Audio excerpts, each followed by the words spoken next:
coupé na dem na waaw xam naa ñu ngi xaar ci 88 628 99 99 114 soo gisee ñu koy baamu ci ñi nga xamante ni seen gis neexul dégg rek la ñu am ñu mën a dégg numéro bi loolu tax ñu leen di xaar ci 88 628 99. allo. allo. allo waaw ku baax ki. salaamaaleykum. waaleykum salaam baal ñu wàññi télé bi rek mbaa nga sori ko lool. Oustaz Kabir Sène. waa kay ku baax ki tur bi naka la ak foo ñu woowee. ñu ngi leen di siyaare di leen ndokkeel. jërëjëf ñu ngi delloo ziar. Alaaji Ayo Balo bu ñoom. bismillah bismillah loo borom wal fajiri bismillah. waaw ñu ngi siyaare suñu bokk taalibe yooyu nga dalal. ndeysaan dëgg la. di rafetlu émission bu baax a baax. loo. di nuyu njabootu sëñ Fallou Cissé gépp ak waa ndax neex yooyu. est-ce que. ndax sëñ Fallou Ngom ak Cheikh Ngom ak Abdou Dia. dëgg la ñëpp suñu bokk yu dëkk Touba ndax neex lan. ak njabootu sëñ Mbàkke Madina gépp wax dëgg yàlla loolu am na solo ñoo ngi sant Sidi Lamine ci 30 minutes yooyu mu dolli ci émission bi. alhamdulilah wax dëgg yàlla bégg nañ ko bu baax a baax ndax jullit moom rawatina taalibe ba tax na kon kontaan nañ ci émission bu baax a baax. alhamdulilah bokki ndax neex yëpp ñu ngi leen di siyaare di leen ndokkeel. wax dëgg yàlla liñ fi dégg ci sëñ Fallou Cissé dégg ko ci sëñ Fallou sëñ Mbacke Madina. dégg ko ci Cheikh Moustapha dégg ko ci Serigne Touba.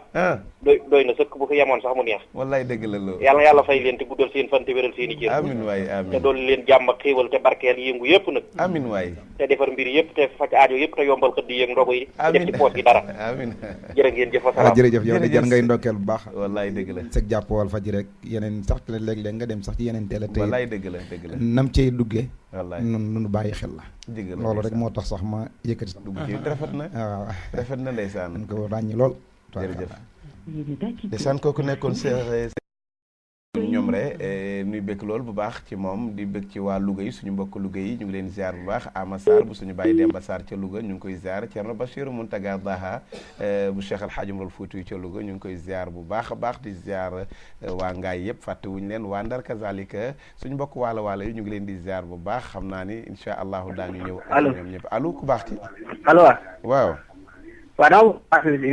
waaw bismillah bismillah asalaamaaleykum. waaleykum salaam da ngay wàññi télé bi bu baax nag. salaamaaleykum wa rahmatulah waaleykum salaam wa rahmatulahi taala wa barakatu. sëñ Kabir Sène ñu ngi ziar bu baax a baax. ñu ngi lay delloo ziar bu baax ku baax ki. di rafetlu émission bi di rafetlu jotaay bi bu baax. waay. maam Baba Thioye la Touba. est-ce que yi Thioye bismillah. sunu xol sedd na bu baax a baax ci liggéey bi di sant bu baax kilifa gi. wallaahi. ndax ñun Walfadjri rek lañu bëggee moom lañu safoo. ndeysaan. sant si leen baax a baax di ko ñaanal fan gudd loolu ànd wér-gu-yaram di sant jëm yi nga xam ne ñu doon wax. wallaay moo andi mbindum suñu Tuubaa. dëgg la. ndax yaakaar naa loolu suñu ndam la.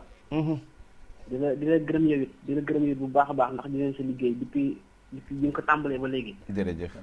wax dëgg yàlla. jërëjëf njariñ rek lañ ciy gis. alhamdulilah. ndax gis nañ sa yaatu ak sa gëm-gëm ak sa. jërëjëf. ak sa man-man ci li ngay def. jërëjëf. rek sponsor nañ ñëw ndax ku yeex tardé comme ni nga ko waxee léegi rek wallaay ku yeex tardé yàlla waaw ku yeex tardé ndax seen njaay ñu fi nekk daal wallaay yàggatu waaw di nuyu alaaji ayiblo ñooma bi fi génne léegi ak alaaji mooy njaar nga xam ne dañu ni safoo yàgg nañuy dañee ci ligne bi di la gërëm di gërëm ñi la jàpp ci liggéey bu baax baax jërëjëf waay ndeysaan jërëjëf ndeysaan di gërëm waa Touba yëpp ndax ànd gi ak Walfadjri tabarakallahu comme ni ma ko waxee rek ni ku yéex ñàkk dafay dëgg ndax yonent bi lu leer moo ko leeral te mag ñu baax ñi kenn gënul leen liggéey ci réew mi te moom rek lañ fiy feeñal kon ku fi indi sam njaay mbaa lépp loo bëgg a wane sponsorisé ko émission bi sa bopp nga ko defal rek ndax waa kër sëñ Touba yi sida yi waa kër Seydi Hadji Malick bu Kunta Ndiassane Cheikh Omar Foutiyou waa am na ku ne ci yoon wi ku baax ki bismillah salaamaaleykum. waaleykum salaam wa rahmatulahi taala wa barakaatu. waaw bal ñu wàññi télé bi ku baax ki. allo sëñ bi. waaw soxna si. waaleykum salaamaaleykum na ngeen def. ñu ngi sant yàlla bu baax bismillah. maa ngi leen di ziar. ñu ngi delloo ziar yàlla na yàlla nangu. man de maa ngi doog a dugg télé tey laay doog a woote télé. ndeysaan rafet na waay. waaye sëñ Alaaji Cissé moom mu ma gis. wallaay ndeysaan Cissé. muy sama nijaay di sama xarit. ndeysaan ñu dëkk. ndeysaan. ak sëñ Ablaye Kane moom di sama jàngkat. ndeysaan. di suñu xarit aussi moom. rafet na. soxna Khady Dieng laa tudd maa ngi dëkk si rond-point case bi. des kay ndeysaan. Ablaye si laa nekk waaye maa ngi dëkk Jéego. noo ngi lay jaar gën jaar fi taanam. allo. te bëgg nañ bu baax nag bëgg nañ bu baax. allo. waa bég nañu bu baax. alaaji bismillah. alors mën ngaa wàññi télé bi rek. di ñaanal fan bu gudd ci moom ak wér gu yaram. wax dëgg yàlla te ñun ñi dëkk ak moom yàlla soxla nañu wér gu yaram ak gudd gu fan lool ci moom. amiin waay sëñ Ablaye Kantam ñu ngi ñaan yàlla wéral baatam. amiin allah. leen ko yokk kattan ak doole ak fan bu gudd. amiin allah. man de bi ma talee zappé télé bi yem ci moom rek laa ne tey nu ma man waa mooy woote télé tey. ndeysaan ndeysaan ndeysaan. dinaa ndax jotee bu ma am ci moom. ndeysaan maanaam mënu ma ko sax. ndeysaan léegi fi nekk nii sama xol dafa fees dafa fees. rafet na Sëriñ Tuubaa ndeysaan.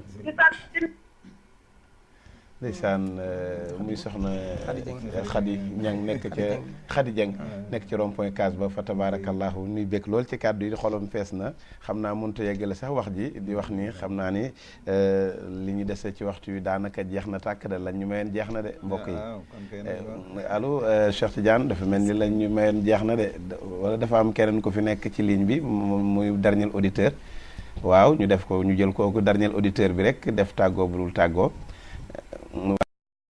na kon ñi ci des ñu ñaan leen rek nu may nu ba dimanche bii di ñëw insha allahu rabbi ak samedi bii di ñëw ci guddi bu 21h jotee jàpp 23h dimanche itam bu 16h jotee jàpp 17h30 xam naa du ñàkk kilifa gi daañu ko yóbbul ba 18h comme gaa ñi ñaan nag waa kii far na ñëw dernier auditeur bi far na ñëw xaaral ma jël ko rek. asalaamaaleykum. waaleykum salaam wa rahmatullahi taala. waaw yaa Seydi Seydi Mamadou Mador la. waa bismillah kooku. Mamadou Mador. Mamadou. waaw waaw waaw bismillah bismillah. waaw di rafetlu émission tànk yi rek. jërëjëf di jaaree si Lamine. wallaay ndeysaan. di rafetlu vraiment liggéey ci islam. waaw waaw. ndax am na jëli yu am solo yu rek maa ngi koy seetaan daal vraiment daal di ko jaajëfal. waaw di rafetlu baax a baax a baax émission bi. alhamdulilah. di rafetlu programme man loolu tamit li ma ci gën a neex. ñoom du ñu wane naka si duñu wane daal du ñu wane loo xamante ne bii daal ñu yàq ay xale laaj yooyu ñoom ñu dugg rek la wane. alhamdulilah man nag dama war a rafetlu bu baax a baax a baax di leen jaajëfal ci liggéey bi. jërëjëf. di encouragé ci Lamine. jërëjëf. bu baax a baax ci liggéey bi di rafetlu vraiment émission islam yi nga xam ne ñu koy def. wallaay ndeysaan. vraiment yaaraate bi am na solo lool. ndeysaan bu ñu xam ne ñi nga xam ne dañoo war dañu gën a góorgóorlu bu baax. ku war moom dañuy sàmm ci juróom-ñaari kër. ndeysaan. te nit ci seytaane dañuy wàll ñëppam. ndeysaan. di jégalu bu baax nag ci ñi nga xamante ne bii ñuy déglu. di ñaan yàlla doo def jàmm ci Sénégal yëpp. amin jërëjëf ndeysaan ku baax kooku xam naa moo nekk xam naa di bég bu baax ci sunu gan yi nga xam ni tey ñoom la ñu dalal ci weeru koor wi nu ñëw ànd ak bis bi xat na lool waaye ñu def délégation boo xam ne macha allahu sall baa ngi fees del tabarakallahu waa nax neex kenn desul tabarakallahu waaye waa kër sëñ Touba yi waa kër sëñ Mbàkke Medina ñoom ñëpp rek waa kër sëñ Modou Moustapha tabarakallah kenn desul ñuy ziar bu baax xalifa bu tedd ba niñ ko tàmbalee woon di sëñ Sidi Muxtaar Mbàkke ñu koy ziar yàlla na yàlla yàggal toogaayam ci barke yonent bi ak rakkam yi nekk ci gannaawam yëpp tabarakallahu sëñ Muntaxa Mbàkke ndeysaan di leen ziar sëñ Abo ndeysaan mu sëñ Fallou tabarakallahu ñu koy ziar bu baax a baax a baax waaye di ziar porte parole ba sëñ Bassirou Abdou Khadre Mbacke ñu ngi koy ziar bu baax fa gi sëriñ Sidi Lamine Niass ñu koy ziar bu baax a baax waaye di ziara itam bu baax rek sëriñ Mamour Mbacke mu sëñ Mourtala bu baax a baax di ko ziara ci yëngu yu am solo yi sëñ Cheikh Jëmb Fall ndeysaan di xalifa Baye Fall ñu ngi koy ziar bu baax a baax di ziar suñu mbokk Baye Fall yëpp dinañ ñëw ak Baye Fall yi nag incha allahu ñu ngi waaj xam naa dinañ ñëw ci ñoom bu soobee yàlla mu nekk spécial maam Cheikh Ibra Fall wallahi ndeysaan danañ ci ñëw bu soobee yàlla kon ñoo leen ko dig danañ ko def Walfadjri lu mu leen dig def ko kon loolu laay tàggoog yéen di sant gaañi bu baax a baax rek leen wax ni di leen jox dig daje ajjuma maanaam ajjuma bii di ñëw ci seen émission tant yi heure bi ngeen ko daan am rek moom ngeen koy amaat ànd ak Serigne Cheikh Niang tabarakallahu mu Serigne Aïssa Touré léegi nag ziar yi ñuy sant bu baax borom kër gi ci jàppandal gi ak ci lépp rek yaatal gi gisoo léegi bi gaa yi tàmbalee tawat mu dolli leen 30 minutes ba sax xaw na ñoo xaabaabal fi mu nekk nii waaye waxuñu dara xam naa bég na ci ñuy sant bu baax rek li ñuy àndal soxna Loota Cissé di taaw xalifa bi mi nga xam ni mooy sëñ Fallou Cissé ñu koy sant bu baax kon foofu la ñu wàccee kàddu yi waaxiru daawaana an alhamdulillahi rabbil alamin wa salaamu aleykum wa rahmatullahi taala wa barakaatuhu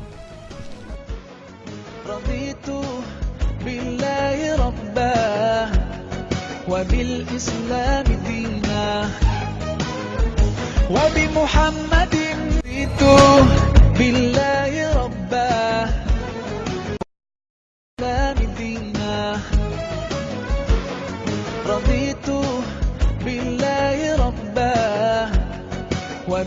Jerusalem.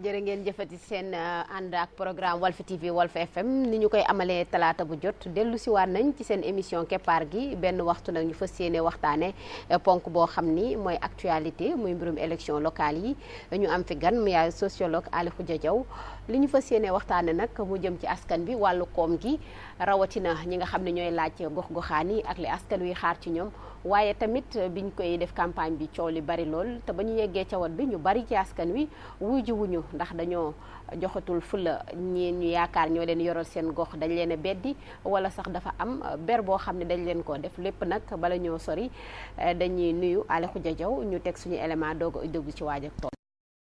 lay remercier Ndeye Coumba Diop di rafetlu invitation bi di rafetlu tamit thème bi ñu nar a discuter tey. jërëjëf merci beaucoup. waaw ñu dem régie ci Cheikh Tidiane Ndiaye ñoom Iber Asok Ba bu élément bi noppee Seynabou Ndiaye defaloon ñu ko rek ci askan wi ak li ñuy xaar ci vote bi daanaka li am ñu bari xaaroon nañu ko am naam sax am nañu woon daral na leen ñu dem sànni ji waaye am na ñoo xam ni dañu woon comme li ñuy am sax su nekk moom la ñuy am rek jarlatu leen ñuy déplacé wu di dem ñu déglu élément ba pare nag doog a yëg ci laaj ak tontu.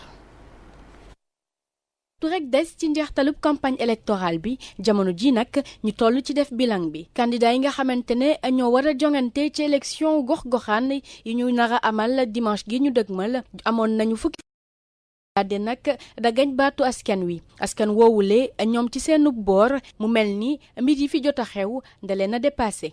li fi jaar ñu tudde ko campagne. ñoom bu ñu yaakaaree ni ñoo gën a yeewu citoyen ci li citoyen di dund dañuy nax seen bopp jox ma ceeb jox ma xaalis pour ñetti fan pour noot ma juróomi at ndax yaakaar ngeen ni loolu campagne électorale la jël ay yat jël ay jaasi donc li fi am bu dee campagne la campagne bu ñàkki teggin la moo ci gën a bari bu ñàkk sutura la campagne bi fi ñu fi jot a jaar li ma ci gis laa wax de li ma ci gis laa wax dara lu war a mën a tax nun nuy jël suñuy carte di leen ko woteel néew nag dinañu wote ji.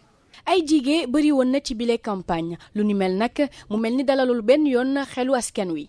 liggéey moom dañuy xaar rek moom déglu rek lañ am ndax déglu moom tàngul ñoo ngi toog daal di xaar.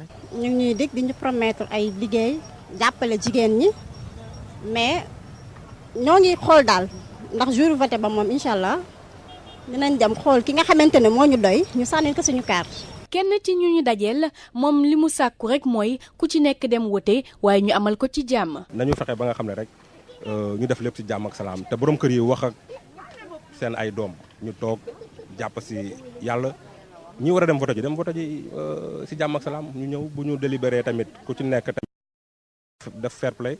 mbir yi leer na dimanche ñaar fukki fan ak juróom-ñeent ci weerub juin le citoyen sénégalais war a dem wote ji ngir nag tabb ki leen nar a toogal ci bopp gox yeeg goxaan yi lu ni mel nag njuy njoxti ni rek dinañ ko amal ci jàmm ak salaam. waaw ñu dellu si waat ci plateau bi rek élément bi ñuy jeexalee campagne bi lañ ñu ko defoon ci askan wi tënk gis nga laaj yi li ñuy soxla ci wàllu koom-koom am na sax ñu dem ba ni yaakaaruñu ñii dinañ leen indil saafara. loolu lan moo tax askan wi di xaar lu bari ci ñoom ndax dige biñ leen di dig la wala yoon lañ mu ñu xaar ci ñoom lu bari. waaw dëgg la sax Ndeye Coumba donc la damay ndokkeelu askanu Sénégal ci weeru koor bi ñu nekk déjà. di ñaan bismillahi rahmaani rahim génn ci ak alhamdulilah rabbil alamin amiin bu ñu jógee ci loolu aussi vraiment ñu féliciter sénégalais yi parce que élection yi amoon nañ ci ay tiit ay tiitaange donc mais yàlla def na daal de manière générale yàlla def na ci jàmm. donc la dem nañ voté ci jàmm donc ñiy gagné nañ donc ñu ñaan yàlla ñoom tamit ñu fas jom par rapport ak question bi ngay wax nag wax nga lu am importance parce que dama jàpp ne daal léegi askan bi dañu gën a exigeant léegi te wax dëgg yàlla aussi Sénégal boo koy xool évolution mentalité ci plan bien public def na avancement yu am jéego te période campagne période dige la période bilan la période dige la bii nag daf cee xaw a doy waar parce que liste yi dañu bari candidat yi bari coow li tamit bari mais doon na gën a rafet nag ñu wàññi coow li wàññi liste yi wàññi candidat yi ndax ñu mën a dégg ku ne li ngay wax parce que man dama jàpp ne ñoom ñëpp wax nañ ba ñu voté ba dem mais en réalité population yi déglu wuñu woon kenn ndax xumbaay bi maanaam musique beeg sonorisation yi looloo ci ëppoon solo loolu constat la bu ñu def ñun ñëpp xaar bi nag moom lu am solo la et puis loolu foofu lañ leen di xaaree parce que dëkk bi dañu war a tabax ay tali dañu war a defar ay école dañu war a defar ay doomu aadama dañu war a former ay doomu aadama dañu war a defaraat faj mi dañu war a defar koom-koom bi dañu war a defar xaar yi ci doomu aadama yi am ci état donc digg bi daal bari na mais li ñuy xaar ci suñu élèves yi nag vraiment mooy comme laaj nañ baatu askan bi ba ñu jox leen ko te askan wi li leen gën a soxal ñett dong la muy éducation bi jàng parce que réew bu amul jàng du dem fenn ñaareel bi muy santé soo bëggee dem ci kanam da ngay am wér-gu-yaram ñetteel bi mooy ndaw yi ñu am seen xëy foog naa ñett yooyu rek lañ leen di xaar mais ci wàllu maire yi est-ce que ñoom loolu ñu liy xaar ci ñoom mën nañu ko ut xëyu ndaw ñi jël naam sax am na yoo xam dañ ko décentraliser ñoom ñoo ko war a yore lu ci mel ni ay fàcc ak wàllu set-setal gox yi mais est-ce que ñoom dinañ ci mën a taxaw ñu leen ciy xaare waaw gis naa nag ne ak acte 3 bi quand même am na ay compétence nañ ko renforcer compétence yi ñu transféré mooy 9 ya fa nekkoon rek mais xam nga léegi dañu am commune am département compétence ci aussi dañ ko répartir entre les communes et entre les départements mais li ci ëpp solo mooy léegi maires yi li ci ëpp solo mooy communes yi léegi ay communes de plein exercice lañ loolu aspect bu am importance ndax bu njëkk ba par exemple dama lay jox exemple jëppal Derklé léegi su bëggoon a tabax benn lu mu mën a doon su weesoo 50 millions dañ naan ko mën a toog donc ville moo koy def léegi nag am na sañ-sañ même bu amee projet boo xam ne ça coûte 250 millions 1 milliard mën na ko defal boppam bon ñaar aussi ñoom am nañ droit léegi dem contractel seen bopp am coopération décentralisée am nañ droit ñoom dem wut ay partenaires wut seen bopp ñëw dugal ci kii def li ñu cadré ñetteel bi mooy aussi maire yi am nañ pouvoir léegi recruter ay doomu aadama mais recrutement bi yëpp ci personnel d'appui la yem ba léegi am nañ possibilité aussi recruter ay jàngalekat ay formateurs ay alphabétisateurs yooyu yëpp ay pouvoir la yoo xam ne maire yi am na ko de telle sorte que daal jàpp nañ ne réforme bi du plus lu maire bi man mais plus lan la ñuy xaar ci territoire bi moo tax ñuy wax ne acte 3 c'est une réforme sur le territoire kon fi mu maire bu liggéeyul yow la neex résultat waaw maire bu liggéeyul daal jàpp naa ne yow la neex wala boog gars yi dañoo juum fal la parce que aussi li ëpp importance ci réforme acte 3 bi on a mis l'accent sur les acteurs dañu def accent sur le territoire ba pare mais bu territoire bi pare on sur les acteurs dafa laaj ne ñi ñu fal responsabilité dafa am doole te collectivité locale du ay caaxaan xam nga bu njëkk ba sax doon na wax naan maire aajawul jàng aajawul kii ak affaire yooyu mais léegi fi Sénégal toll dañu soxla ay maire yu jàng école dañu soxla surtout ay maire yu jaar administration centrale xam ni muy doxee nga mën a dem doxal sa maire yi parce que soo ko deful dina feeñ ci dina feeñ ci collectivité locale parce que département bi yu ci ëpp département bi dafay am rôle boo xam ne de supervision la ak d'approbation par rapport aux communes donc maire bi su doxalul day feeñ ci département bi mais ci wàllu doxalin boobu ndax li askan bi xaar ci ñoom tamit duñu leen ko yen ba mu bari askan bi seen wàllu ñoom lan lay doon bu boobaa xam nga nag rek ko ba dañuy juum parfois ñun suñu autorité locale yi dañuy juum ci naka ñu bari dañ siy juum dama dégg keroog benn waaye naan ñun fii ñoo xam ñi fi dëkk ñoo xam ñi fi dëkkul ñoo xam ñii ñëw dëj ñii ñëw jàng ñii ñëw ngénte ñii ñëw etc je pense que dañuy def ay confusion parfois man je pense que nit ki soo ko falee bokk leen ndey bokk leen bàyyi bokk leen du ngeen mbokk du ngeen dara même boo deelee bul xaar moom mu ñëw présence am pour nga war a wax ne kii baax na wala mi ngi liggéey wala parce que sequ leen loolu en réalité nit ki li ngeen seq mooy li nga ko sas pour mu liggéey yàlla est-ce que mi ngi koy liggéey ci commune bi liggéey bi mu war a liggéey ci commune bi ba nit ñi nekk ci jàmm nekk ci sécurité jigéen ñi am fu ñu jàpp góor ñi am fu ñu jàpp ku faju mën a waaw ku bañ a faj loolu fii ak mi ngi koy matal leneen ci moom léegi nag ci biir réforme yi ci biir nit ñi nag dañu ne am na ñett yoo xam ne amal nañu importance ñett mooy bi ci ëpp ci par rapport ak nit ki maire bi na nekk ku jub surtout ñu soxla ay maire yoo xam ne dañu jub di jubal benn ay maire yoo xam ne xam nañ nu ñuy gérer alalu koom-koomu réew koom-koomu gox bi di xaar aussi ay conseillers yoo xam ne su maire bi di def loo xam ne bokkutoon ci délibération yi wala bokkul ci compétence yi wala bokkul ci ay attribution ñu mën ne ko stop taxawal fi nga jëm du foofu wala bañ a bàyyi ba élection di ñëwaat rek ñeenti weer des ñu tëb di daal waaw ñu bañ a bàyyi ba élection di jubaat rek li nga ko jàppaloon yëpp nga 5 ans passé donc ci nit ki ñett yooyu la ñuy xaar par rapport ak nag liggéey bi dañ ne na làmp yi tàkk ñu régler problème sécurité na mbedd yi set ñu régler problème mu hygiène ak environnement ak cadre de vie na nit ñi mën a dem faju ci hôpital boo xam ne dana jege wala ci cadre santé boo xam ne dana jege te bu demee dana fa fekk ay jumtuwaay te ba pare li nekk ci poosam dana ko mën a permettre mu faju loolu la ñuy wax couverture maladie universelle ndax couverture maladie universelle léegi dañ koo dugal ci acte 3 bi. acte 3 bi. communes yi dañ ne les communes participent à la couverture maladie universelle.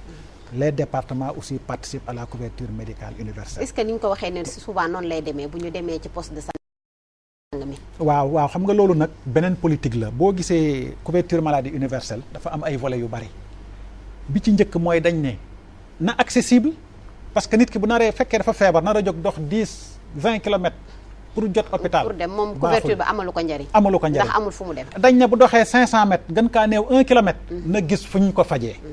ku ko faj na gis hôpital wala poste de santé wala case bu mu dugg pour faju ñaar mooy su fa demee taxaw li nekk ci poosam mu mën ci faju su ko munul mutuelle bi mu bokk dana ko fayal mu faju ñetteel bi dafa fekk docteur bu taxaw ay sage-femme yu taxaw ay infirmiers yu taxaw pour mën koo faj ñeent faj bi ñu koy faj aussi na nekk faj de qualité loolu couverture maladie universelle te def nañ ci ay jéego yu am importance parce que ñi ngi defar mutuelle yi mutuelle bu nekk presque dugal nañ fa 100 millions yenn yi 50 millions sur les 14 régions nit ñaa ngi commencé di inscrire donc loolu beneen affaire la boo xam ne département bi dañ ci bokk commune bi danañ ci bokk. waaw balaa ñuy sore rek ñu fàttali ni yéen it mën ngeen a bokk ci waxtaan bi li ñuy wax bu leen soxalee ci 88 628 99 99 ñu teg ci 114 waaye bu ñu dellusiwaatee ci wàllu vote bi ak expliqué nga maire yi li ñuy xaar ci ñoom. ak acte 3 bi pouvoir yi mu leen jox mais. ci lenn ba tey askan wi lu tax dafa mel ni wóolootuñ leen beddi nañ leen wala dañoo gisatul daal lu leen doy ndax ni coow li baree woon meewul noonu. waaw yoo ci dem ay 700 personnes bu ñu bindoo li fay voté du mat ñaar téeméer wala ñaar téeméer ak tuuti. waaw dëgg la xam nga nag Sénégal dañu am benn tradition politiciens yi rek ñoom ñoo doon dem aux élections toujours li ci ëpp. politique dañ ko bàyyee woon benn caste de personnes la ñuy wax. une catégorie de personnes catégorisation boobu daf ci indi woon benn connotation péjorative boobu amoon ci nit ñi soo ne maire mu ne këpp na kees ga soo ne maire mu ne jaay suuf la fa nekkee soo ne maire mu ne ay mbokkam rek lay dimbale est-ce que du waxuñu dëgg nag dem nañ sax ba ne ay maire sax finalement affaire de koñ la affaire de quartier la bu ñu falee koñ bi ñeneen ña nekk ca koñ ba dañuy faree ne ils ne sont plus intéressés image boobu la ñu amoon ci collectivité locale image boobu la ñu amoon ci maire yi waaw bala ñoo sori ak image bi jël ku nekk ci buumu Jokalante ndax ñoom it ci lañ bokk allo asalaamaaleykum. maaleykum salaam allo. waaw Alaaji Ayo Baloo bu ñoom rek. Alaaji Ayo Baloo ñu ngi lay fay. waaw ñu ngi leen di siyaare di nuyu sa invité bi di kontaan ci li mu wax lépp. ñu ngi lay fay waa régie bu ngeen mënee yokk tuuti. waaw di baal ak ñëpp ak tey balu ñëpp ak di ndokkeel ñëpp ci koor gi. di ñaanal suñu Abdou Karim Mbacke borom Makar ma ndax yàlla fi yàgg. waa régie. waaw li may wax ci affaire yi. bokk na ci maanaam ñin fal ñu góorgóorlu ñen falu li ñu seet la tax faluñu leen ñi nga xam ne fal nañ leen ñu góorgóorlu ndax xam ne askan wi sas na leen ndax bu mbooloo di xëccoo ñu tànn ñëpp jox la yow sas nañ la góorgóorlu na lamp ya leer dégaate santé ba na nga ci def la nga man njàng ma na nga ci def la nga man sport ba culture ba loo man na nga ko def waaye lii yàq maire yu bari bu ñu leen falee rek dañuy ñëw Ndakaaru tëdd fi dénkaane askan wa tayle leen ci àll ba wacci leen fa fab seen signature dénkaane fa samedi ak dimanche la ñuy ñëw wala weer wu ne benn yoon la ñuy ñëw looloo tamit nañ ko moytandiku képp ku falu ñala fal toogal fa ñoom nga liggéeyal leen xam seeni soxla lañ bëgg nga def ko ndax yaa doon topp kër par kër nit par nit dëkk par dëkk léegi noonee nga doon def ba xam seeni soxla ñu fal la léegi continuer def noonee ba faj seeni soxla waaye ñu fal la nga ñëw tëdd Dakar wala nga fay sa téléphone wala nga chargé sa portable wala nga teente say vitre oto faale woo kenn loolu baaxut ñeen wàcce ci askan wi ban fal leen na ba régler problème askan wi. jërëjëf ñu ngi lay gërëm ci sa woote. am na keneen ku nekk ci bu mu jokkoo ñu jël ko ba noppi. asalaamaaleykum. maaleykum salaam. soxna Ndeye Coumba Diop ajaratu Ndeye Coumba. waaw ñu ngi lay fay. Mor Niang la bu Mbacke Mor Niang bu Mbacke Bari honorable député. Mor Niang ñu ngi lay fay ak sama invité Aly Khoudia Diaw. ñu ngi nuyu sama sëriñ bi ngay xeexee toogal foofu Aly Khoudia. di ko ñaanal jàmm. maa ngi lay fay bu baax. mu ngi lay fay. di ñaan yal na yàlla yokk jàmm ji ba pare tasaare ci biir réew mi. amiin amiin amiin. li may wax daal mooy dama koy gàttal rek. tànn daa métti. Ndeye Coumba. waaw. tànn daa métti. élection yi toll nii nga dëkk ci gox nekk fi représentant ñu tànn la. da ngaa war a gën a góorgóorlu. noonu gis nga ko maa ngi koy suivre. tànn daa métti. ba génn la ci. war ngaa doon as gor te bañ a nekkub jaam. ab jaam nag mooy day dajale mbooloo ñu fal ko ba pare mu ne man de sama ndeyee ko liggéey. mbooloo mi ni ñu dajul toll dajaloo ñu fal nga ne sama ndeyee ko liggéey waaye ñu la faloon moom xanaa ñoom seen ndey liggéeyu la. doy na waar. nañu góorgóorlu wax ci jàmbat askan wi. te bàyyi surtout téere yi ñuy jaay téere yi bëri mairie yi ñoo ko jaay. ñoo ko jaay li ma wax lu ma xam ne tamit dama waxam. suuf yëpp jaay nañ ko ba bari coow li nekk ci téere yi yëpp ñoom ñi la. kon nañu def attention. nañu def attention. parce que as gor war naa am si di ko yóbbu tribunal ñu ne ko yaa lekk alalu mbooloo mi yow yàq lekk kenn lekk ko pour yow. kon nañu ko moytandiku ñëpp commencé ko ci man mi nañu moytandiku lekk alali mbooloo boo ko lekkee bala ngaa génn àddina da nga tëdd lu ma juróom-ñaari at wala juróom-ñett ñaari diw daa feebar ma nga tëdd fekk daal lekk alali askan bi il faut que yàlla isaaf ko fi bala moo génn. wala buy faatu bu yeggee yomal xaam yàlla ubbil ko buntu ñi di ko dóor bu mu firi wax tal. jërëjëf Mor Niang ñu lay gërëm ci sa woote. bu kenn du gàttagul ñu continuer ci waxtaan bi. waaw wax nañ lu am importance. waaw dafa mel ni ci ponk bi nga nekkoon la ñuy ñëw. waaw wax nañ lu am importance ci maire yi. dafa mel ni am na ku nekk ci bu mu jokkoo bi Ali ñuy jël ko ba noppi. waaw ci 88 628 99 99 teg ci 114 allo. allo sëñ bi. allo ñu ngi lay dégg. waaw maa ngi lay nuyu Dame Kane la Fass Bëri. waaw Dame Kane bisimilah. di leen nuyu di leen ziar di ñaanal ñëpp jàmm. waaw. may wax askanu Sénégal ber bu ñu xàtte ci seen falin bi. ndax war nañu am yitte gannaaw jiitu mënta ñàkk il faut ñu am ku ñu jiital. may wax nañu am yitte jëm di wate ji comme ni ma déggoon ñu di ko wax naan am na ñoo xam ne dañoo xàtte ci politiciens yi te boo xàtte dana am ñu la jiite mën nañ laa falal ku bëggul. kon na nga jël jiitu say mat waaye dem falal sa bopp. te maa ngi wax ni nañ moytu di falati ay conseils yoo nga xam ni amuñu métier wala maire boo nga xam ni dafa xiif. loolu dana bokk ci liy tax ñi këpp kees yi war nañ ci bàyyi xel bu baax. war na noo moytu di fal koo nga xam ni tamit xamul woon aw askanam ba élection ñëw mu taxaw yoroo lamiñam di taltali. bu ñuy falati maire nañ seet doomu dëkk ba nga xam ni ma nga ci dëkk ba di liggéeyal dëkk bi avant muy doon maire bu ko defee buñ ko falee maire ñu mën a am solution yooyu. damay wax ni fii ci Fass Bëri moom depuis li tàmbale 8h ba 6h sax dañoo def prolongation pour nit ñi mën a voté ba jeexal may wax ni ma di leen ci jaajëfal di leen ndokkeel ni aw askan wu bëgg ab dëkkam. noonu mooy doxalin bi nga xam ne moo gën a rafet moo gën a yell.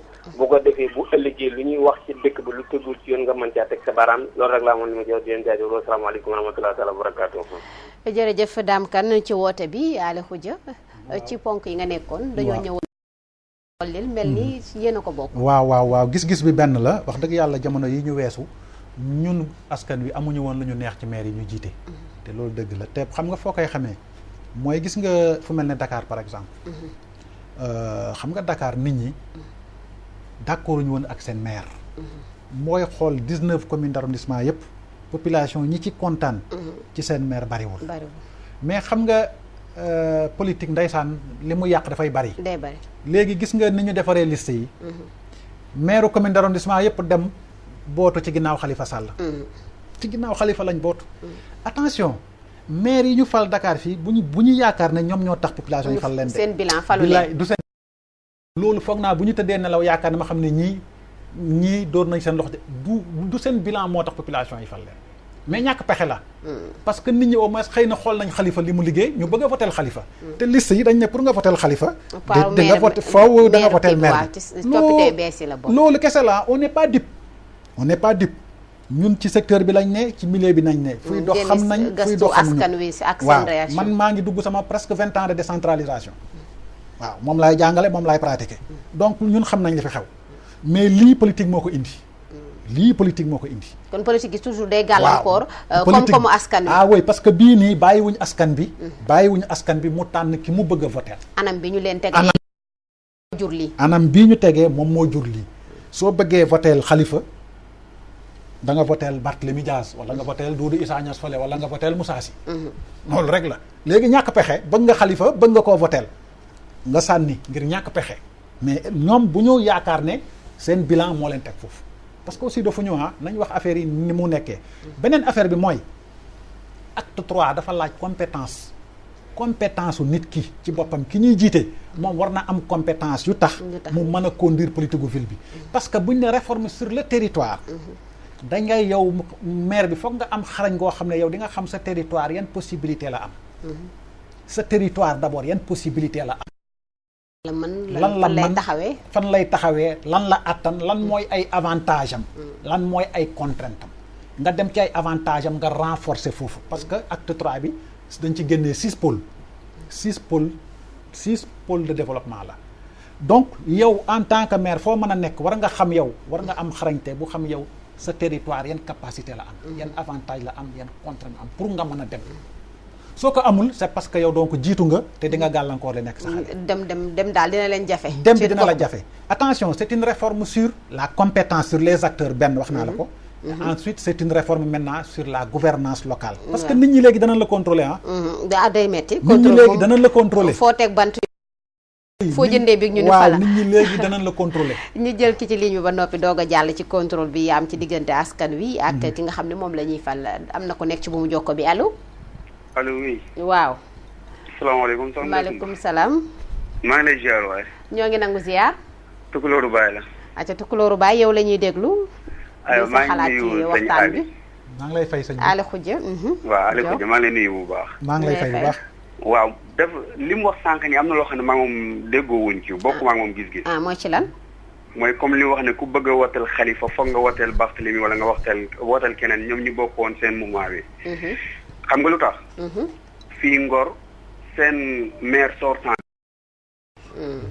te ci ñoom la bokkoon parce que nekkoon na koo xam ne waa Ngor dañ ko meeroon maire bu métti métti donc demoon na bañ nee nañ bu ñu wooyee xale yi Ngor ci liggéey mu ne xale yi Ngor kenn du leen jël liggéey parce que dafa réew dafa nangam donc fii dañ ko fi sanctionné te ci coalition Khalifa lañ bokk keneen moo gagné koo xam ne ci fii biir dëkk bi la bokk di liggéey lu rafet moom la ñu wax moo fi gagné mais ma am lu mu bëggoon wax ci campagne bi ndey ko la mooy lan xam man maa jógee biir Ngor man wàcc di dugg si biir Ngor campagne yi ma bokkuma ci politique ma ñëw taseeg nit ñoo xam ne ay reykatu nit pire ngay gis ñuul kukk bu fekkoon ne génne kaso nit bandi dafa am pour ñu bokk ca campagne bi da ngay wax ne ñoom la yori jaasi ay paaka loo xalaat ci arme bu bon yor nañ ko fekkee ne politique loolu léegi loolu moo koy maye non ñu ngi ci guuta boo xam ne kenn xamul fu mu jëm war nañ mën a defaraat bu baax a baax système bi te nag bëgg naa tamit gouvernement képp kuy politique comme ñoom ni ñu amee ñu leen di encadré mais ay policiers. ñu utalee ko ay opposants tamit ñu leen di encadré.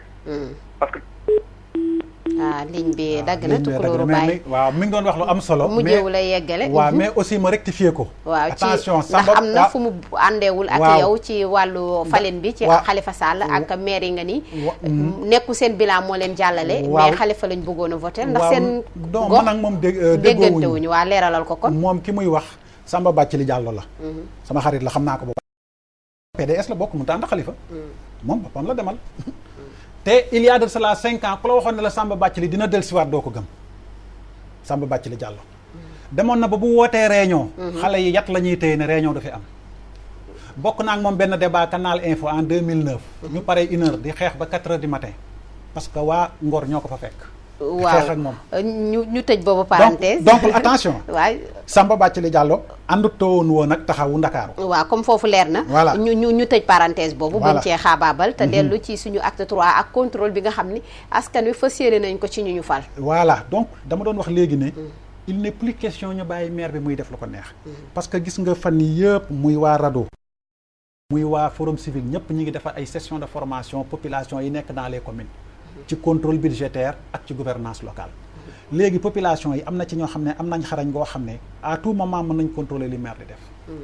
à tout moment mën nañ ko contrôler ndax ñu ngi koy def te léegi ils ont droit à l'information est-ce que ñu ngi koy def non waxuma bu njëkk ba de après réforme bii laa wax léegi mais boobu tamit amoon nañ possibilité contrôler mais daaw ñu ko def. waaw mais peut-être que bële nit ñi doon gisee pratique décentralisation bi ak avant réforme bi ak léegi ni ñu indee acte 3 bi ñëpp bëgg si dugg liste yi gën a bari nit ñi gën si sawarlu peut-être que amutoon des mais est-ce que nekkul ut ndomba tànk rek bu ñu ko amee bu ñu ko amul bu ñu paree dañuy defaase.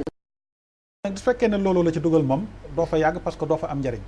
waaw de toute façon man jàpp naa ne képp ko engagé wu pour servir sa gox dañ la war a féliciter d'abord baa ñuy gis nag loo xam ne am na safaan baag loolu mais daal léegi ce qui est sûr mooy que léegi sénégalais yi dootuñ bàyyi maire bi mu def lu ko neex ensuite bëgg nañ am maire boo xam ne ci gox bi lay résider léegi bëggatuñ maire boo xam ne dañ lay fal nga délégué sa signature dem toog Dakar yooyu foog naa amatul te nit population yi sax dootuñ ko nangooti parce que léegi population bu amoon na bu njëkk ba mais xam naa léegi la gën a renforcer wu le contrôle citoyen léegi lañ ko gën a renforcer tu as la possibilité nga saisir le préfet tu as la possibilité nga saisir le gouverneur tu as la possibilité nga saisir le sous-préfet pour ne ko yi ak yi wala bayal sàngam gisuñu fa woon dara xëy nañ gis nañ fa ay ñuy defar ak ñuy tabax voilà léegi par rapport au foncier wu tamit bi nga xam ne moom mooy indi problème yëpp aussi presque loolu mooy indi coow Sénégal mais yi muy indi coow Sénégal mooy gox-goxaan yi am suuf gox-goxaan yi nga xam ne amuñu suuf moom le problème boobu ne se pose pas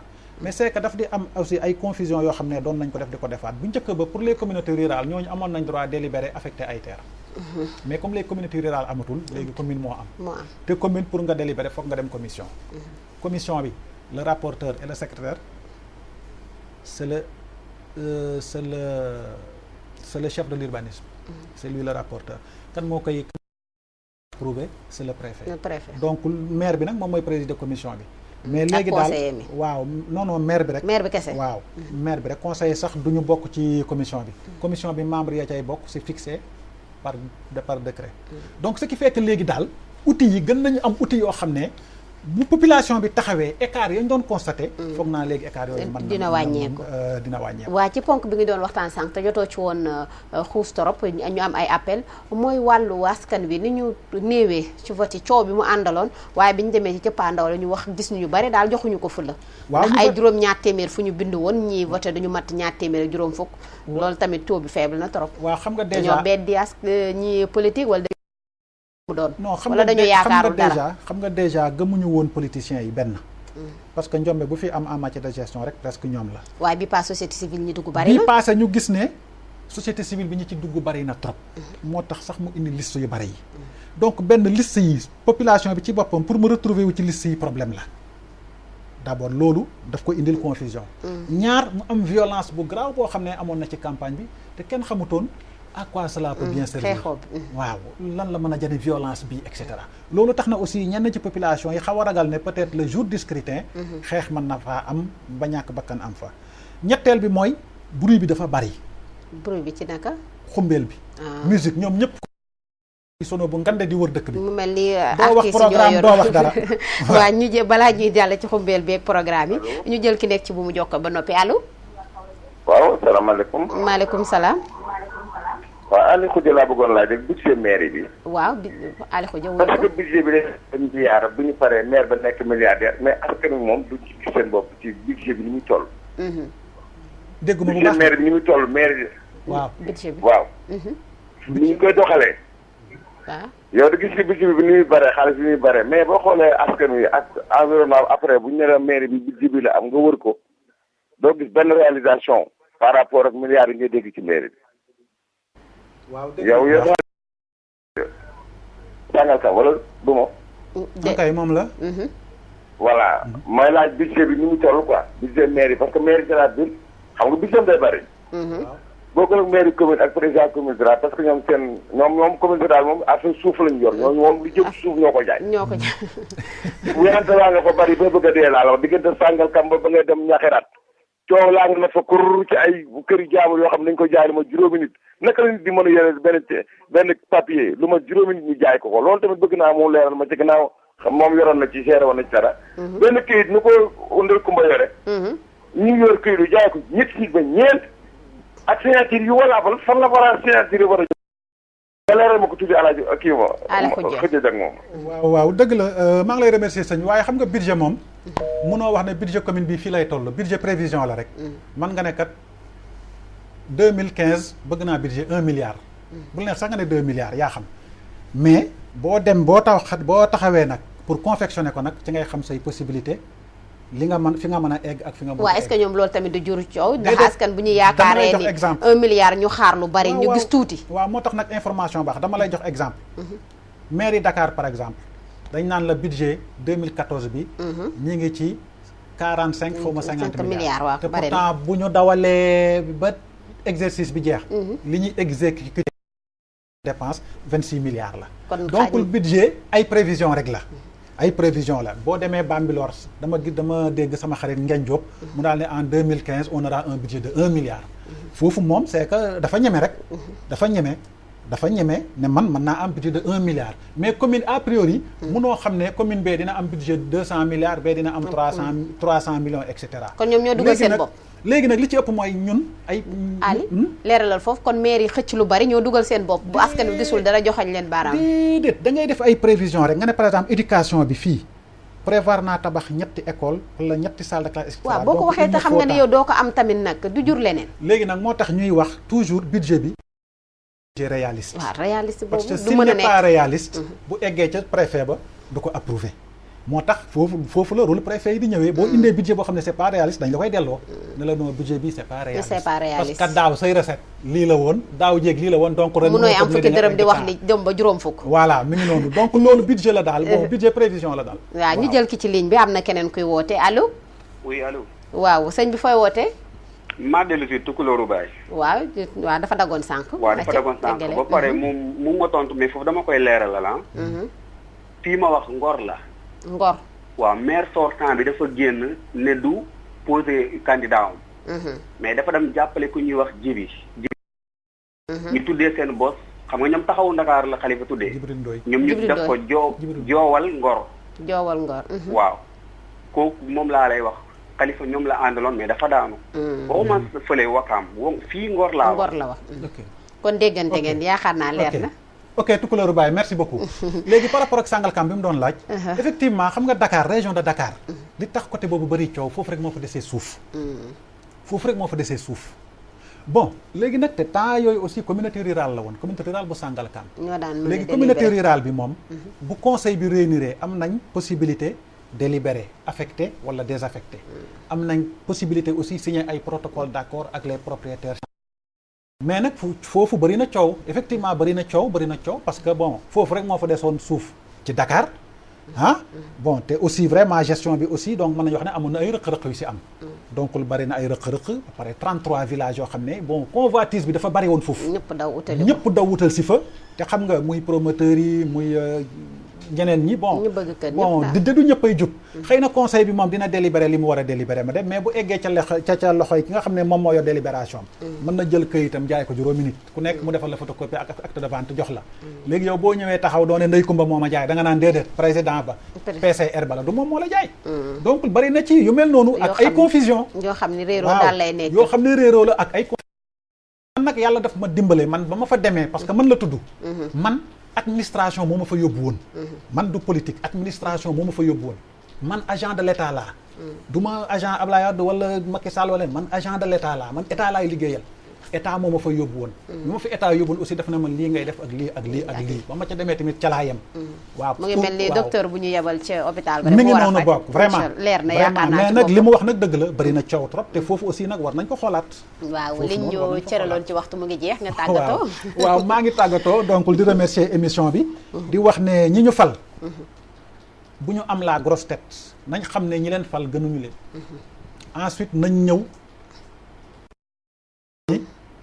xam nan la ñuy doxalee liggéey bi et puis surtout li may conseiller pour ceux qui viennent d'arriver li ma leen di conseiller ñi door a dugg ci mbir acte 3 bi le bon maire le meilleur maire mooy ki nga xam ne il consulte toujours les services techniques c'est pas pour rien que dans le département ñuy parler de services techniques et le patron le chef de tous les services techniques c'est le préfet donc vraiment ku ci def loo xam ne du noonu wala ku ci juma kii c'est parce que da nga laajul boo laajee compétence yépp ñi ngi ci département bi je pense que juum dina ci néew trop ensuite nag vraiment ñu farlu ci liggéey bi. jërëjëf ñu farlu ci liggéey bi.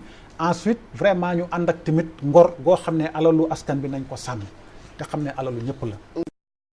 Diaw ñuy fàttale yow la ñu fi dalaloon tey ci wàllu décentralisation waaye tamit ngay ab sociologue di jàngat askan wi ak ni ñuy dundee ñu yaakaar liñ fi waxtaanee li leen ci neexul ñu jégalu ci jubal dong lañ ci bëggoon di jaajëfal tamit ñu jàpp ci émission ba mu sotti ku ci mel ni Oustaz Assane Diouf Aliou Ndiaye Aliou Diop ak Cheikh Tidiane Ndiaye Cheikh Tidiane Diop Iber Asogba féete ci wàllu régie bi Ndella Mar Gueye ci maquillage bi jërë ngeen jëf beneen talaata ñu waxtaanee leneen ci keppaar gi.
Bonsoir à vous très chers téléspectateurs de Walf TV, assalamu alaikum à vous amis sportifs et aussi bon début de Ramadan. On est bien servi avec ce rythme infernal du Mondial 2014 où les matchs de huitième de finale font couper le souffle. Mais c'est ça le charme du football. Ce soir, on va en parler, beaucoup en parler parce que l'heure du bilan a bien sonné pour les nations africaines dont les trois, Cameroun et Ghana, ont été éliminés. Ils sont déjà rentrés du Brésil par la petite porte bien sûr. Ce soir, on va aussi parler du bilan de la Ligue 1 professionnelle remportée par l'AS Pikine. Et sur ce plateau, Mamadi Nicolas, Sonko et ses invités vont vous faire un immense tour d'horizon des aires de jeu.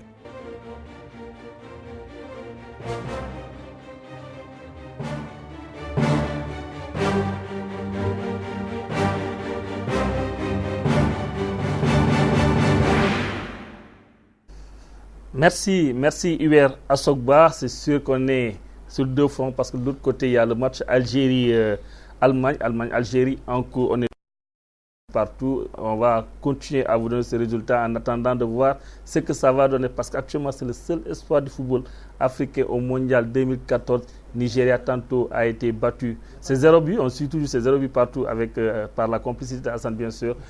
Je disais, Nigeria tantôt a été battu par 2-0 par la France. Nigeria est rentré. UBS, c'est la 4e équipe après le Cameroun, la Côte d'Ivoire et le Ghana. Présentement, nous n'avons que l'Algérie.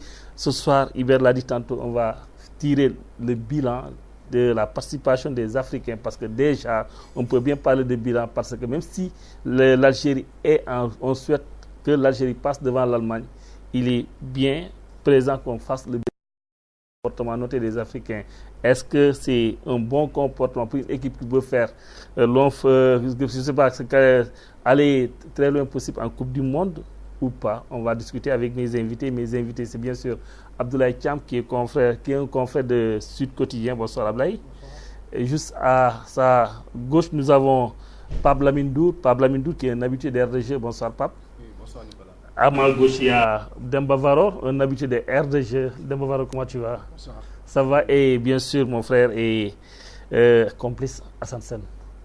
Bonsoir Assane. Nicolas, bonsoir messieurs, bonsoir chers téléspectateurs. Bien sûr, après le bilan sur le mondial, on va parler de la dernière fois ils étaient là. Merci à toute cette délégation, le président Modou Fall, l'entraîneur Assane Dia, tout le monde qui était là pour fêter ensemble le parcours de l'AS Pikine qui a remporté son premier titre de champion du Sénégal. Mais avec mon confrère, on va parler de bilan ce soir, surtout de la prestation d'Ibrahima Diop qui est le jeune Junior, qui est devenu espoir bien sûr du Jaraaf, qui a terminé meilleur buteur avec 16 buts en 2 saisons. Ibrahima Diop l'année dernière qui était à 10 buts, n'est-ce pas, de Bavaro.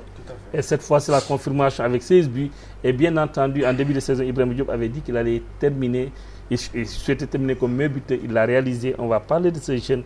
On va surtout parler de l'AS Pikine, comment aller réussir une meilleure prestation différente de celle que les autres. Je vais parler bien sûr des équipes sénégalaises en Coupe d'Afrique. Modou Fall aura-t-il les moyens de sa politique, aller plus loin, faire mieux, c'est moins plus que les 2 tours, aller et retour que notre précédent, que ce soit le Casa Sport.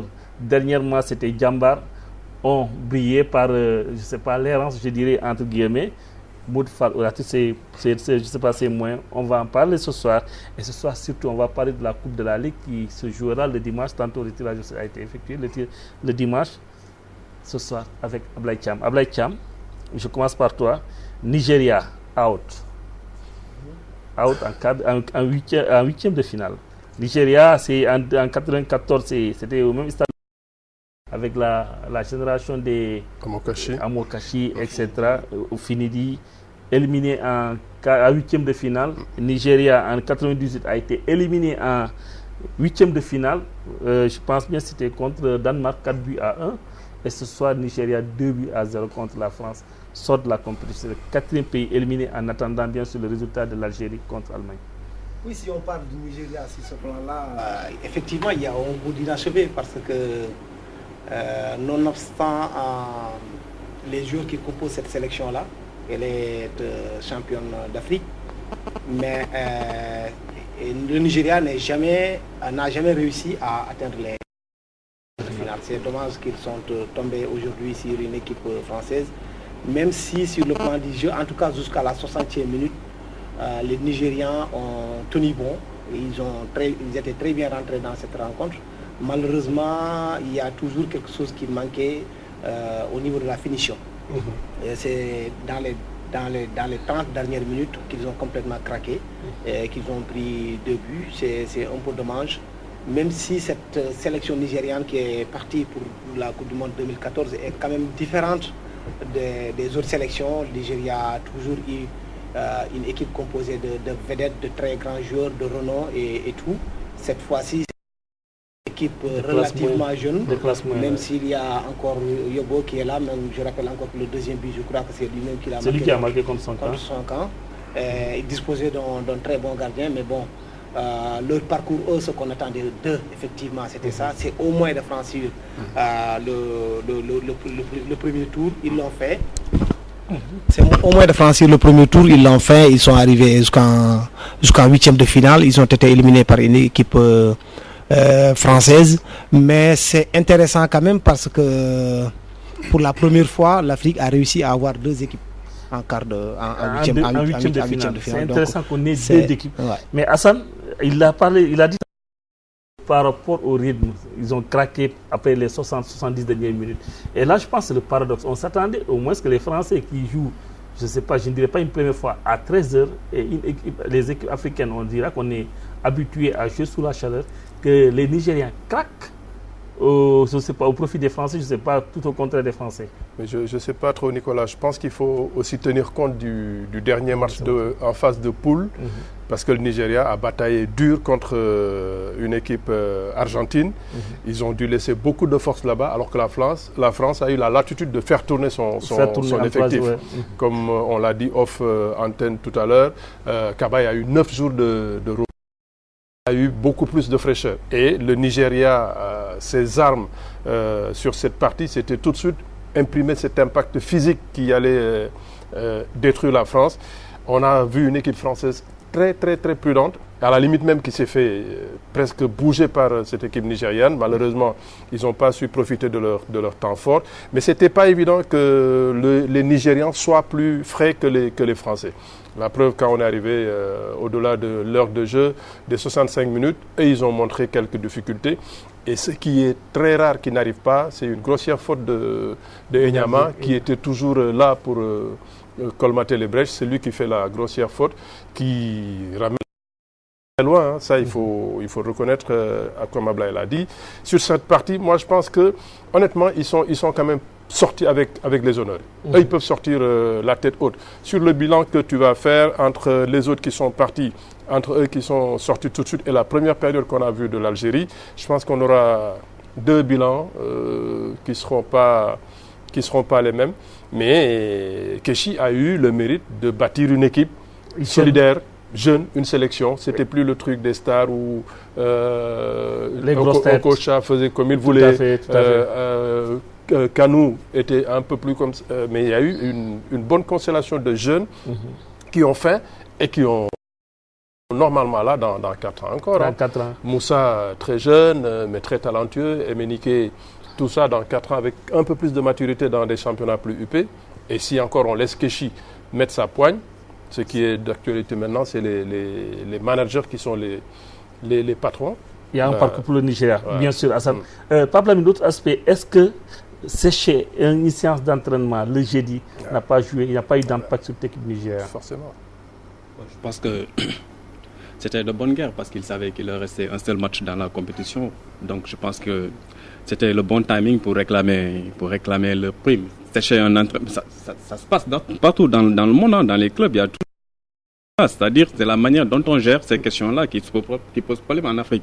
Mais je pense que le Nigeria a fait sa Coupe du Monde. N'oubliez pas que le Nigeria était dans une poule qui était relativement relevée. Il y avait l'Argentine, il y avait également la Bosnie, qui est une très grande nation de football.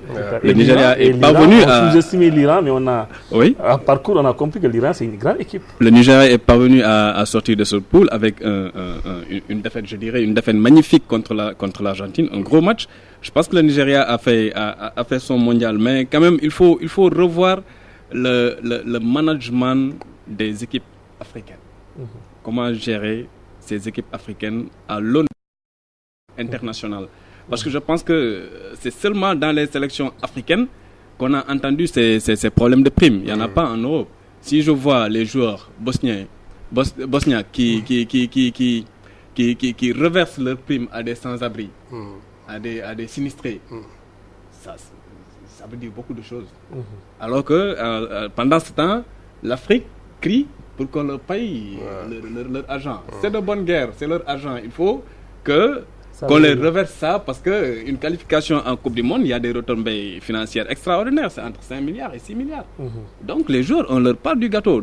Mais il faut revoir la gestion de ces sélections nationales-là. On ne peut pas aller dans une Coupe du Monde et entendre seulement les équipes africaines réclamer des primes. C'est pas sérieux. C'est forcément l'avis partagé. C'est le même avis. Et moi, je dis tout le temps que nos sélections africaines sont gérées comme nos pays, comme nos présidents, nos dirigeants gèrent nos pays. C'est-à-dire c'est très mal organisé. Quand on regarde, tout à l'heure on l'a dit off antenne, on l'a dit qu'avec le Cameroun, on a pris l'exemple du Cameroun, quand le président Paul Biya s'immisce dans l'affaire de l'équipe nationale, ça veut dire qu'il y a problème de gestion, il y a problème de management. Et tant qu'on n'arrive pas à soigner cela, on restera toujours derrière. Pour moi, arriver en sélection africaine en ce moment, en Coupe du Monde, vu comment toutes les autres sélections se préparent à cette compétition-là, c'est déjà un exploit. Ce serait très très difficile pour une sélection africaine de dépasser les quarts de finale ou d'atteindre les quarts de finale. Parce que, en dehors de ce qui se fait sur le terrain, il y a l'aspect extra-sportif à gérer. L'entraîneur, il n'est plus là pour gérer que ses joueurs qui doivent mettre, que sa tactique pour l'adversaire, mais il doit encore gérer les primes, il doit gérer les états d'âme. Quand on voit un joueur comme Kevin Prince Boateng qui est déçu, qui le montre parce qu'il n'a pas joué le premier match, ou bien qui joue que les Coupes du Monde, qui se comporte comme il veut. Comme il veut, ça veut dire que quand on voit Souleymane Tari se battre avec un dirigeant en pleine Coupe du Monde, ça veut dire qu'on n'est pas vraiment arrivé, quoi. Et là, Ablaye Thiam, ça me renvoie un peu. Et moi, je pense que le premier jour à mettre au poteau, c'est Eto'o. En fait, moi, ce que je veux relever dans ce que nos confrères ont dit, c'est que tout est à relativiser. C'est-à-dire, on peut donner même l'exemple de la France. Quand même, c'est une nation de football et on ne peut pas dire que là-bas, il y a de l'amateurisme. En tout cas, en ce qui concerne la sélection nationale. Mais tout le monde a vu quand la France est allée jouer un match amical en Martinique. Si vous vous souvenez très bien, les joueurs ont refusé catégoriquement de reverser dans des territoires d'outre-mer, dans des départements d'outre-mer. Ça arrive. En revanche, ce que l'on voit en Afrique, moi j'ai vu aux joueurs de l'équipe nationale du Sénégal réclamer même 10 € pour le remboursement de son train. C'est parce que c'est simple. C'est que les joueurs ont derrière leur tête qu'ils sont managés par des dirigeants qui sont incompétents ou bien qui essaient de prendre leurs primes à d'autres fins. Moi, je suis aujourd'hui convaincu, parce qu'il ne faut pas oublier ce que les joueurs gagnent dans leur sélection. 200 millions, 150